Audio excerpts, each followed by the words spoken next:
Hello বন্ধুরা, আসসালামু আলাইকুম। আশা করি সবাই ভালো আছেন। আজকে খুব সুন্দর একটা আমার খুব পছন্দের একটা ফুলের ভিডিও নিয়ে এসেছি। এটা হচ্ছে জারবেরা ফুল। খুবই সিম্পল ফুলটা। ড্রয়িং ভিডিও দেখতেছেন, খুব সিম্পলভাবে আমি করে দেখাচ্ছি।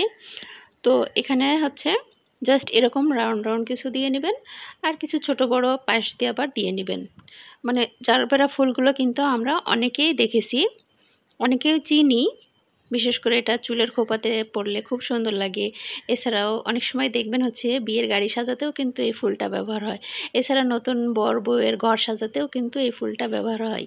তো এই ফুল দিয়ে যদি আপনি শাড়ি বানান এবং একটু কালারফুল করে বানান, শাড়িটার লুক কিন্তু খুব সুন্দর আসবে। তো এই ফুলটা কিভাবে শাড়িতে এঁকে নেবেন, আমি জাস্ট সেটাই এখানে খুব সহজভাবে বোঝানোর চেষ্টা করেছি। তো যেহেতু এটা হচ্ছে খুবই সিম্পল ফুল, কিন্তু লুকটা কিন্তু অসাধারণ। তো এভাবে কিন্তু এরকম ফুল শাড়িতে এঁকে নিতে পারেন। আর বিভিন্ন জায়গায় জায়গায় আবার হচ্ছে সিঙ্গেল ফুল আঁকবেন, কোনো ডালপালা না দিয়ে। আবার কোথাও একটা করে আঁকলেন ডালসহ। এরকমভাবে কিন্তু শাড়ি পেইন্ট করে নিতে পারেন, দেখতে খুব সুন্দর লাগবে। তো আমি প্রথমে এখানে হচ্ছে এটা ড্রয়িং, যে সিম্পল একটা ড্রয়িং করে দেখাচ্ছি। আমি কাপড়ে যেভাবে পেইন্ট করব সেটাই আর কি সিম্পলভাবে এখানে আমি কাগজে ড্রয়িং করে দেখাচ্ছি। তো পাশ দিয়ে যেহেতু আমার এখানে কাগজে হচ্ছে খাতাতে স্পেস কম, তো আমি সেভাবেই চিপায় চাপায় যে কয়টা পাতা দেয়া যায়, তো আমি কিন্তু ফেব্রিকেও এভাবেই করেছি। এজন্য হচ্ছে আপনারা কিন্তু কাপড়ে যদি স্পেস পান তো আরও ২-১ টা পাতা বাড়িয়ে দিলেন। এবার নিচের দিকে কয়েকটা পাতা দিয়ে নিচ্ছি। একদমই সিম্পলভাবে বোঝানোর চেষ্টা করেছি। আশা করি আপনাদের বুঝতে সমস্যা হবে না। তো এই ফুলটা কার কার পছন্দ সেটা কিন্তু আমাকে কমেন্টে মেনশন করে যেতে পারেন। পাতাগুলো চাইলে কিন্তু আরেকটু মোটা করেও দিতে পারেন। দেখতে কিন্তু খারাপ লাগবে না, ভালোই লাগবে। তো আমার ড্রয়িং কমপ্লিট। এখন আমি কাপড়ে চলে যাব এটা পেইন্ট করতে। তো দেখুন ঠিক একইভাবে আমি একটা ফুল কাপড়েও পেইন্ট করে নিয়েছি। এখানে আমি লাল রং নিয়েছি। লাল রঙের সাথে আরও একটু এনকে বাইন্ডারের মিশ্রণটা নিয়েছি, লাল রংটাকে আরও হালকা করার জন্য। তো আজকে আমি লাল, হলুদ, একটু কমলার ব্যবহার করব আর সবুজ। এই ৩টা রং দিয়ে হচ্ছে মূলত আমি ৩টা রং দিয়ে এটার হচ্ছে পুরো কমপ্লিট কাজটা করব। কিন্তু লুকটা আসবে অন্যরকম।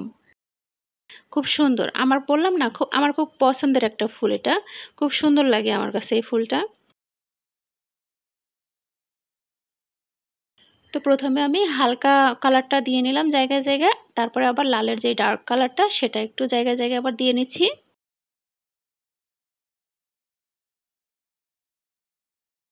বন্ধুরা, আমার পেইন্টিং ভিডিওগুলো আপনাদের কাছে কেমন লাগে সেটা কিন্তু কমেন্টে জানাতে পারেন। আপনাদের যদি কোথাও কোনো বুঝতে সমস্যা হয় সেটাও কিন্তু জানিয়ে যেতে পারেন। আমি নিত্য নতুন ফুলের ভিডিও দেওয়ার চেষ্টা করি যেন আপনারা সেগুলো ফেব্রিকে অ্যাপ্লাই করতে পারেন। নিজেরা চাইলে ছোটোখাটো বিজনেস করতে পারেন। চাইলে নিজেদের মানে নিত্য ব্যবহার্য কাপড়-চোপড়েও কিন্তু পেইন্ট করতে পারেন। ছোট বাচ্চা থাকলে বাচ্চাদের ফ্রকে করলেন, টিনেজ থাকলে তাদের জন্য কুর্তি তৈরি করলেন এক কালার কাপড় কিনে। তো খুব সহজেই কিন্তু এই পেইন্টগুলো করে নিতে পারেন। আর আমি এখানে কিন্তু নিজেই রং মিক্সিং করে করেছি। কারণ কাঁচের বয়ামগুলো একটু এক্সপেন্সিভ হয়। তো যদি আপনি কালার কিনে নিজেই এটা রং মিক্সিং শিখে যান তাহলে কিন্তু এটার কস্টিং খরচটাও অনেকটা কমে যাবে। আর সুন্দর সুন্দর কালার নিজেই তৈরি করে নিতে পারবেন। মূলত রং তৈরি করার জন্য প্রথমত মৌলিক রং যে ৩টা, লাল, নীল আর হলুদ। এই ৩টা রং নিলেই কিন্তু বেশ কয়েকটা কালার তৈরি করে নেওয়া যায়। তো দেখলেন কথার মাঝে মাঝেই কিন্তু আমি এটার পেইন্টিংটাও কমপ্লিট করে নিচ্ছি। প্রথমে আমি বড় যে ফুলটা তৈরি করলাম সেখানে আমি লাল দিলাম। প্রথমে হালকা লাল দিয়েছিলাম, তারপরে একটু ডার্ক লাল দিলাম এবং কিছু কিছু জায়গায় আমি একটু হালকা কমলা ইউজ করেছি। আর বাকি এখানে আরও দুটো, যেটা কোথাও আমি একটু হলুদ ব্যবহার করে আর তার সঙ্গে একটু কমলা বাড়ি দিয়েছি, আবার কোথাও শুধু হলুদ দিয়ে আমি ফুলগুলো এঁকে নিচ্ছি। তো বললাম না, আজকে আমি ৩টা ফুল রঙের মিশ্রণে কিন্তু এই কালারগুলো কমপ্লিট করেছি। আপনারা জানেন তো লাল আর হলুদ মিলে এই দুটো কালার মিলে কিন্তু কমলা হয়।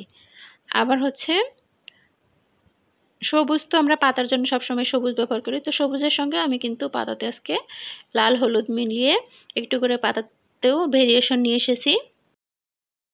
উপরের ফুলটা আমি খুবই সিম্পল, একদমই ছোট একটা কলির মতো ফুল, মানে কলি অনেক সময় ফোটার আগে যেরকম লুকটা আসে না, ঠিক ওইভাবে করার চেষ্টা করেছি।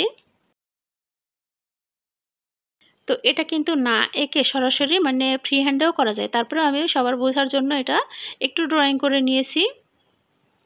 তো এটা কিন্তু একবার মনোযোগ দিয়ে দেখলে এমনি ফ্রি হ্যান্ডেও কিন্তু এটা করে নিতে পারবেন। তো ফুলের শেপগুলো নিয়ে আসার পরে এখন আমি পাতা ড্রয়িং করে নিচ্ছি।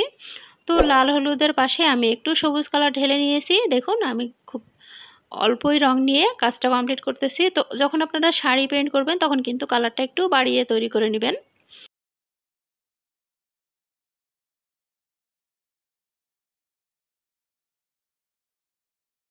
তো পাতায় কখনো আমি একটু লাল ব্যবহার করতেছি, কোথাও হলুদ ব্যবহার করতেছি, আবার কোথাও সবুজ ব্যবহার করতেছি। যখন আমরা সবুজের সাথে একটু লাল দিব তখন কিন্তু পাতার কালারটা একটু অন্যরকম, কেমন জানি ঘোলাটে একটা কালার চলে আসে, কালচে ভাব চলে আসে। আবার হচ্ছে হলুদ ব্যবহার করলে হালকা টিয়া কালারের মধ্যে আসে। তো আমি কিন্তু আজকে আলাদাভাবে পাতাতে কোনো শিরা উপশিরা ব্যবহার করব না। এভাবে আমি ভেজা অবস্থাতেই একটু হলুদ রং দিয়ে এরকম টান দিয়ে যাচ্ছি। তো যদি আপনারা পাতাতে আলাদাভাবে শিরা ব্যবহার করতে চান তো বেস দেওয়ার পরে, কালারের বেস দেওয়ার পরে আর কোনো কিছু ইউজ করবেন না। এই হলুদটাও এখন ইউজ করবেন না, মানে পাতার বেসটা যখন হয়ে যাবে। তারপর শুকিয়ে আসলে হয়তো সবুজটা, ডার্ক সবুজটা নেবেন বা হচ্ছে হলুদটা নেবেন, নিয়ে তারপরে হচ্ছে পাতার শিরা উপরের শিরাগুলো দিবেন। আর যদি আমার মতো এরকম কাঁচা অবস্থাতেই হলুদ রং দিয়ে ফেলতে পারেন তাহলে তো আরও একবারেই কাজটা কমপ্লিট হয়ে গেল। তো এভাবে আমি পাতাও কিন্তু আজকে রং করে নিচ্ছি।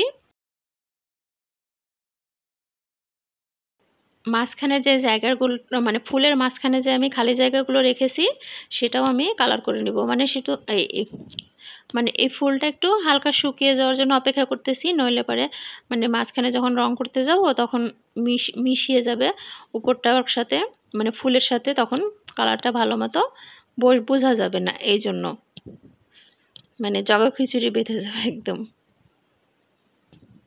তো দেখুন পাতাগুলো আমি কিভাবে পেইন্ট করে নিলাম। এভাবে কিন্তু খুব সহজেই একটু পাতাতে ফুলের মধ্যে ভেরিয়েশন নিয়ে এসে কিন্তু পেইন্ট করে নিতে পারেন। অন্যরকম একটা লুক আসবে, একটু গর্জিয়াসও দেখাবে, খুব ভালো লাগবে। তো বন্ধুরা এরকম শাড়ি তৈরি করবেন তো চাইলে কিন্তু আপনারা শাড়ি পেইন্ট করে সেটার ছবিও কিন্তু আমাকে কমেন্ট বক্সে শেয়ার করতে পারেন। চাইলে আমার ফেসবুক পেজেও শেয়ার করতে পারবেন। মানহার্টস নামে আমার একটা ফেসবুক পেজও আছে, কিন্তু আমি সেখানে খুব একটা অ্যাক্টিভ না। আমি মূলত ইউটিউবে এটা অ্যাক্টিভ মানে থাকার চেষ্টা করতেছি। আমি নিত্য নতুন ভিডিও দেওয়ার চেষ্টা করি বন্ধুরা। আপনারা আমার চ্যানেলটি প্লিজ সাবস্ক্রাইব করে পাশেই থাকবেন যেন আমার ভিডিও দেওয়ার সাথে সাথে সেটার নোটিফিকেশন চলে আসে। তো একটু পাতা উল্টিয়ে থাকে, বাঁকা থাকে, সেরকম একটা পাতা এঁকে নিলাম। এখন হতেছে আমি মানে এই ফুলটার ডালগুলো দিয়ে নিচ্ছি। তো হালকা সবুজ দিয়ে আমি ডালগুলোও এঁকে নিলাম। তো এখানে একটু খালি খালি লাগতেছিল তাই আমি একটু সবুজ রং দিয়ে দিলাম পাতার মতো। এবার মাঝখানে রংটা করে নিচ্ছি। দেখুন বন্ধুরা আমি কিন্তু আর কোনো কালার ইউজ করিনি, কোনো কালো কালারও ইউজ করিনি আজকে। তো মাঝখানে আমি একটু সবুজের সঙ্গে লাল মিলিয়ে একটু ডার্ক লাল করে সেই লালটা দিলাম। তারপরে আবার হালকা সবুজ, হলুদের সাথে সবুজ মিলিয়ে যে কালারটা হয় হালকা, সেই কালারটা বেশ দিয়েছি। তারপরে আবার হচ্ছে হলুদ দিয়ে, এই যে হলুদ ফুলটাতে হলুদ দিলে না ফুটতেছিল না, তো ওইটা অবস্থায় রেখে আমি লাল ফুলের মাঝখানে আবারও এই যে একটু একটু করে হলুদ রং দিয়ে নিচ্ছি। আর হলুদ ফুলে আমি আবার যেয়ে পরে একটু লাল মানে ডার্কিশ যে সবুজটা, সবুজের রং খুব কম পরিমাণে দিয়ে লালের পরিমাণ বেশি দিয়ে আমি হচ্ছে এখানে সবুজ ফুলটাতে করে নিব। তো কেমন হলো বন্ধুরা আমার আজকের ভিডিওটি কমেন্ট বক্সে জানিয়ে যাবেন। ভিডিওটি ভালো লাগলে ভিডিওর নিচে একটা লাইক দিয়ে দিবেন। আর আমার ভিডিওগুলো চাইলে আপনাদের ফ্রেন্ডস এবং ফ্যামিলি মেম্বারদের সাথেও শেয়ার করতে পারেন। তো এতক্ষণ কষ্ট করে ভিডিওটি দেখার জন্য সবাইকে অসংখ্য ধন্যবাদ। সবাই ভালো থাকুন, নিরাপদে থাকুন আর মানহার্টস চ্যানেলের সাথেই থাকুন। টাটা।